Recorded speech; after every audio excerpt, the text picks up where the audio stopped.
Hello students, welcome to my English class with Sanjay Jha. এখন আমি তোমাদের ক্লাস 12-এর দেখো এইচএস এক্সাম আর কয়েকদিন পরেই আছে। এর আগের যে ভিডিওগুলো আমি তোমাদের দিয়েছি সেগুলো 1 মার্কের যে কোশ্চেনগুলো আছে সেই 1 মার্কের কোশ্চেনগুলোর জন্য একদম লিমিটেড কোশ্চেনের অ্যান্সার আমার আগের ভিডিওগুলোতে দেওয়া আছে, তোমরা সেগুলো দেখে নিবে। আর ওই 1 মার্কেরগুলো যে আছে কোশ্চেনগুলো সেগুলো তোমরা যে ডেসক্রিপটিভ টাইপের যে কোশ্চেন আছে 6 মার্কের সেটাতেও কমন পাবে। দেখো আজ তোমাদের শুধু ডেসক্রিপটিভ টাইপের কোশ্চেনগুলো দিচ্ছি, অর্থাৎ 6 মার্কস যেগুলো আছে এই কোশ্চেনে তোমাদের লেখা থাকবে এখানটাতে সাবজেক্টিভ বা ডেসক্রিপটিভ টাইপ কোশ্চেন্স। দাগ নম্বর 3-এ answer any 2 questions from prose আর 2 questions from poetry and 1 question from drama of the following questions each in about 100 words. এর মানে হলো যে প্রোজ থেকে গদ্য থেকে তোমাদের যে কোনো 2টো কোশ্চেনের অ্যান্সার দিতে হবে, পদ্য থেকে দিতে হবে 2টো কোশ্চেনের অ্যান্সার, আর নাটক থেকে দিতে হবে একটা। এই টোটাল হলো 5টা। এখানে দেখো 6 × 5 = 30 দেওয়া আছে, অর্থাৎ 6 মার্কের 5টা কোশ্চেন হলো 2টো গদ্য, 2টো পদ্য আর একটা নাটক। চলো তোমাদের আজকে স্ট্রং রুটস থেকে আমি মোস্ট ইম্পর্টেন্ট কোশ্চেন যা পরীক্ষার জন্য রেডি করেছি এই কটা তোমরা পড়ে যেতে গেলেই ব্যাস হয়ে যাবে। স্ট্রং রুটস থেকে করেছি যা এপিজে আব্দুল কালামের লেখা। দেখো প্রথমে হচ্ছে ডেসপাইট দিজ ডিসঅ্যাডভান্টেজেস, এইগুলো অসুবিধা থাকা সত্ত্বেও he possessed great innate wisdom. Who is he refer to here, এই হিটাকে দেখো সিঙ্গেল ইনভার্টেড কমা, এইখানে যে বলেছে হি, এই হি বলতে কাকে উল্লেখ করেছে। দ্বিতীয় কোশ্চেন হচ্ছে what were the disadvantages of the person spoken to, যে ব্যক্তিটার কথা বলছে তার সমস্যাগুলো কী কী, and what were the advantages received from the person spoken to, আর কী সুবিধাগুলো ব্যক্তি পেয়েছে অর্থাৎ এপিজে আব্দুল কালাম। প্রথমটার জন্য 1 মার্ক, দ্বিতীয় আর তৃতীয়টা কোশ্চেনের জন্য 2+3, মানে সেকেন্ড কোশ্চেন 2 আর থার্ড কোশ্চেনের জন্য 3 মার্কস। দেখো প্রথম কোশ্চেনটা হি বলতে কাকে উল্লেখ করেছে বলে হেয়ার হি, কোশ্চেনে যখন সিঙ্গেল ইনভার্টেড কমা দেওয়া থাকবে তোমাদের উত্তরেও সিঙ্গেল ইনভার্টেড কমা দিয়ে উত্তর করতে হবে। Here he refers to Zainal Abdin, এখানে হি বলতে জয়নাল আবদিনের কথা বলা হয়েছে। সেকেন্ড কোশ্চেন ছিল যে what were the disadvantages of the person spoken to, অসুবিধাগুলো কী কী ছিল। কালাম সেড, কালাম বলে that his father had no formal education, যে ওর বাবার প্রথাগত কোনো বিদ্যা ছিল না, পড়াশোনা ছিল না। He was not also a man of rich wealth, আর পড়াশোনা যেরকম ছিল না সেরকম সম্পদশালীও ছিল না তার বাবা। These war supposed to B the disadvantages of his father, এইগুলোই সম্ভবত হচ্ছে তার বাবার অসুবিধাগুলো, মানে ডিসঅ্যাডভান্টেজ অসুবিধাগুলো ছিল। তৃতীয় কোশ্চেন ছিল 3 মার্কসের, যে সুবিধাগুলো কী কী ছিল। Zainal Abdin was a man of profound wisdom, তবে জয়নাল আবদিন কী ছিল, প্রচুর জ্ঞানী লোক ছিল। He had a good heart, তার ভালো মন ছিল। He was a man of generous thinking, আর জেনারাস কথাটার মানে হচ্ছে উদার, GENEROUS, জেনারাস থিঙ্কিং, উদারভাবে সে চিন্তাভাবনা করতো। He had an ideal helpmate in Kalam's mother, IDEAL, এই আইডিয়াল কথাটার মানে হচ্ছে আদর্শ, আর কালামের মা ছিল তার আদর্শ হেল্পমেট ছিল, সহসঙ্গিনী ছিল। হি ওয়াজ ডিউটিফুল, সে ছিল দায়িত্ববান, to every member of his family, তার পরিবারের প্রত্যেক সদস্যের প্রতি। ডিউ টু ইকোনমিক লিমিটেশন, তাদের আর্থিক অবস্থা তো ভালো ছিল না, তাই ইকোনমিক লিমিটেশন থাকা সত্ত্বেও হি অ্যাভয়েডেড অল ইনএসেন্সিয়াল কমফোর্টস, যেগুলো প্রয়োজন নাই সেগুলোকে এড়িয়ে যেত, মানে খরচা করতো না ওগুলোর জন্য। অ্যান্ড লাক্সারিজ, বিলাসবহুল জীবনের জন্য সেগুলো থেকেও এড়িয়ে চলতো, মানে খরচা করতো না। ইয়েট, তথাপি he provided every one all the necessities, কিন্তু যেগুলো জিনিস দরকার আছে সেগুলো কিন্তু প্রোভাইড করতো, মানে দিত। লাইক ফুড, লাইকের পরে এরকম একটা ড্যাশ দিবে, ফুড, মেডিসিন অ্যান্ড ক্লোদিং, খাবার, ঔষধ এবং পোশাক। These were the advantages received by Kalam's family from his father, এই সুবিধাগুলো কালামের বাবা কাছ থেকে তার পরিবার পেত। দেখো এই প্রশ্নের যে উত্তরগুলো করেছি আমি একেবারে সহজ সরল ভাষাতে করা আছে, ফলে তোমাদের মুখস্থ করতে খুবই সুবিধা।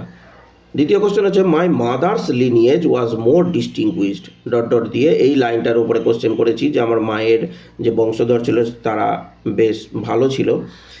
Whose mother's lineage is refer to here, কার মায়ের বংশধরের কথা বলা হয়েছে। Why was the lineage more distinguished কেন ছিল ওর বংশধররা। Give a short account of the speaker's mother, বক্তার মায়ের সম্পর্কে সংক্ষেপে লিখতে বলছে। এর মার্কস হচ্ছে 1 + 2 + 3। দি lineage of APJ Abdul Kalam's mother is refer to here, এখানে এপিজে আব্দুল কালামের মায়ের বংশধরের কথা বলা হয়েছে।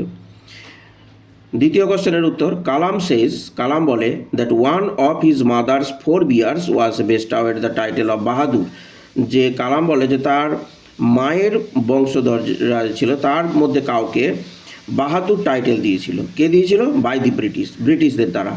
ইট ওয়াজ সার্টেনলি CERTAINLY, এটা নিঃসন্দেহে হার অনারারি টাইটেল, এটা নিঃসন্দেহে ছিল একটা সম্মানীয় title. The lineage of Kalam's mother was more distinguished, এই কালামের মায়ের যে বংশধর ছিল তারা বেশি উন্নত ছিল এর বাবার থেকে। তৃতীয় কোশ্চেনের উত্তর, Kalam recalled the memory of his mother with high esteem, Kalam তার মায়ের কথা যে স্মরণে আনে সে অনেক খ্যাতিসম্পন্ন তার বাবার থেকে। C was lady of generous nature, তার মা যে ছিল সে জেনারাস প্রকৃতির ছিল, মানে উদার প্রকৃতির। She was a broad hearted house wife, ছিল বেশ ভালো বড় মনের গৃহবধূ। Everyday she fed in their house far more outsiders, প্রত্যেক দিন অনেক বাইরের লোকেরা তাদের বাড়িতে যা আসতো তো তাদের জন্য আবার রান্নাবান্না করে খাওয়াতো। Then that of the total number of their family members, তাদের যে সংখ্যাটা ছিল পরিবারের, সেই পরিবারের সংখ্যাতে থেকেও বাইরের লোকেদেরকে আবার খাওয়াতো।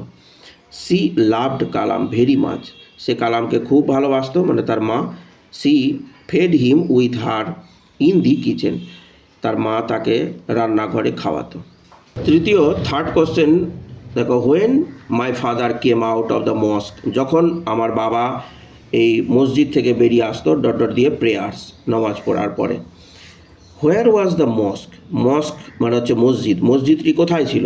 How far was the Shiva temple, শিবের মন্দিরটা কত দূরে ছিল। ফ্রম দি স্পিকারস হাউস, বক্তার বাড়ি থেকে, মানে জয়নাল আবেদিনের বাড়ি থেকে বা এপিজে আব্দুল কালামের বাড়ি থেকে। What happened when the speaker's father came out of the mosque after the prayers, নামাজ পড়ার পরে কি হতো যখন ওই এপিজে আব্দুল কালামের বাবা জয়নাল আবেদিন বেরিয়ে আসতো নামাজ পড়ে মসজিদ থেকে। প্রথমটা 1 মার্কের কোশ্চেন আছে। The mosque was near the famous Shiva temple of Rameswaram, এই মসজিদটা ছিল বিখ্যাত শিব মন্দির রামেশ্বরমের যে আছে তার খুব কাছে। তারপরের প্রশ্ন, the Shiva temple was about a 10-minute walk from the speaker's house, এই শিব মন্দিরটা ছিল এই বক্তার বাড়ি থেকে 10 মিনিটের হাঁটা পথ, 10-minute ওয়াক। তারপরের প্রশ্নের উত্তর, Kalam described that his father would take him to the old mosque for evening prayers, Kalam বর্ণনা করে বলে যে তার বাবা তাকে সন্ধ্যাবেলা এই পুরনো মসজিদে নিয়ে যেত নামাজ পড়ানোর জন্য। আফটার দি প্রেয়ার, নামাজ পড়ার পরে। When his father came out of the mosque, যখন তার বাবা মসজিদ থেকে বেরিয়ে আসতো নামাজ পড়ার পরে। হি নোটিসড, সে লক্ষ্য করেছিল, how people of different religions would be sitting outside, SITTING আছে, সে দেখেছে বিভিন্ন ধর্মের, রিলিজন মানে হচ্ছে ধর্ম, বিভিন্ন ধর্মের লোকেরা কীরকম মসজিদের বাইরে বসে থাকতো, তার জন্য অপেক্ষা করতো, অপেক্ষা করতো। ফর হিজ ফাদার, তার বাবার জন্য। Many of the people had bowls, BOWLS of water in their hands, তাদের হাতে থাকতো তো বাটি। They offered, OFFERED, offered the bowls to his father, ওই সমস্ত লোকেরা তাদের বাটিটাকে এগিয়ে দিত এই এপিজে আব্দুল কালামের বাবার দিকে। His father would dip his finger tips in them, আর তারপরে তার আঙুলের অগ্রভাগটা ওর বাটির জলের মধ্যে ডুবাতো অ্যান্ড সে এ প্রেয়ার, এবং একটা প্রার্থনা করত তার বাবা। The water was then taken home to give to those who were invalids, আর সেই জল পড়াটা নিয়ে যেত তারা নিজের নিজের বাড়িতে তাদের যারা অসুস্থ লোক আছে তাদেরকে দিত। Fourth important question and answer হচ্ছে, দেখো, adversity always presents opportunities for introspection. কথাটা মানে হচ্ছে প্রতিকূলতা সবসময় কী করে, আমাদের নিজেদের আত্মসমীক্ষা করতে সুযোগ এনে দেয়। কথাটার মানে হলো যে যখন আমাদের খারাপ সময় যায় তখনই আমরা ভাবি যে আমাদের ভুল কী হয়েছে। এটা চিরন্তন সত্য কিন্তু, অর্থাৎ ন্যারেশন করার সময় এটাকে পরিবর্তন করা হয় না। এই লাইনটার ওপরে প্রশ্ন করেছি, who said this and to whom, কে বলছে এই কথাটা আর কাকে বলছে।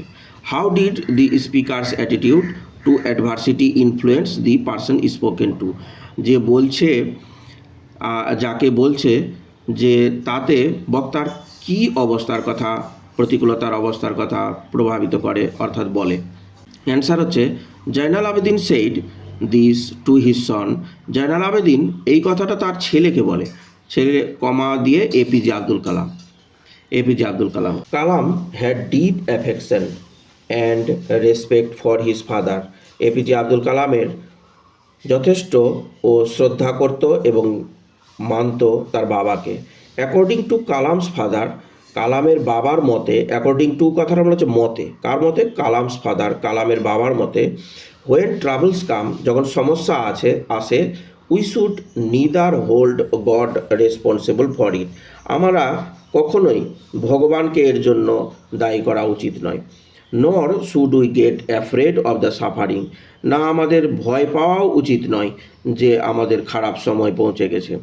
We should keep our head and must try to understand the relevance of our sufferings, তখন আমাদেরকে কী করতে হবে, মাথাটাকে খুব ঠান্ডা করে অবশ্যই চিন্তা করতে হবে, বুঝতে হবে যে আমাদের এই যন্ত্রণা বা কষ্ট বা এই অসুবিধাটার কী কারণে, এর রেলিভেন্সটা কী আছে। When adversity appears before us, যখন আমাদের কাছে এই প্রতিকূলতা সামনে এসে পৌঁছায়। We should not be hopeless, আমাদের হোপলেস, নিরাশা হওয়া উচিত নয়। We should find a way, আমাদের উচিত আছে যে এই পথ বের করার, এখান থেকে বেরিয়ে যাওয়ার। Out with our sincere thoughts, আমরা অনেক চিন্তাভাবনা করে আমাদের উচিত আছে যে এই পথ বের করে এই খারাপ সময় থেকে বেরিয়ে আসা। Sense, SENSE, of reason and deep feeling as adversity always presents opportunities for introspection, আমাদের এই সেন্স অফ রিজন, কারণের যে অনুভূতি, যে জ্ঞান, আর ডিপ ফিলিং, এটা কি করে যে আমাদের প্রতিকূলতাকে সুযোগ এনে দেয় নিজের আত্মসমীক্ষা করার জন্য।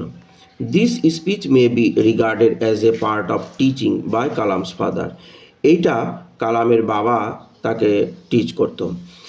আর এটা তো 6 মার্কের কোশ্চেনগুলো 4টা রেডি করলাম, অন্যান্য বছর ছাত্রছাত্রীরা কমন পেয়েছে, আর তোমরাও আশা করি অবশ্যই পাবে, কারণ দীর্ঘদিনের এই পড়ানোর জীবনে আমি এই সফলতাটা পেয়েছি, অনেক আনন্দ পেয়েছি। আর 1 মার্কের যে কোশ্চেনগুলো তোমরা এর আগের ভিডিওতে দেওয়া আছে সেগুলো অবশ্যই দেখো। তোমরা আমার এই চ্যানেলে যারা নতুন আছো তারা অবশ্যই সাবস্ক্রাইব করিও, আর লাইক শেয়ার করতে ভুলিও না। তোমাদের পরীক্ষা খুব ভালো হবে এই আশা রেখে আমি শেষ করছি। ধন্যবাদ।